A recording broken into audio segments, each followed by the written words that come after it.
受到气候变迁的影响，这天气呢是一冬比一冬还阁较烧热。虽然讲咱的政府是有投入几若百亿来起特色公园，也毋过其实一寡公园内底呢，这人工草坡是安尼烧烫烫，所以囡仔根本就无法度伫遐佚佗。有环保团体甲离校代表呢，是去到环境部来交出陈情书，望政府会当重视。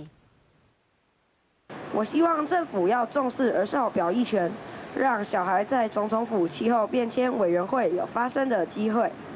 因为气候变迁的后果是我们这一代要承受的。国校6年的离校代表囡仔徛出来，甲陈情书交予环境部，伊讲气温愈来愈悬，囡仔人的生活已经受到影响，希望政府会当针对离校的热伤害问题，提出应变的措施，而且爱予囡仔参加相关的会议，表达诉求。儿少高温要防护，经费编列要够付。拜五有离校代表、环保团体学者伫咧环境部头前开记者会，发表一份调查，发现政府虽然有投入几若百亿来起特色公园，不过调查发现，这寡公园平均高温拢超过48度，受过烫皮，囡仔根本就无法度伫咧遐耍。大安森林公园橡胶地垫高达了74.1度哦，那。在台南的仁安公园呢，人工草地高达了81.6度哦。如果我今天孩童在玩乐时间较长的时候，他有机会会导致烫伤的状态哦。对此，环境部是回应，确实今年的温度是比英国更较悬，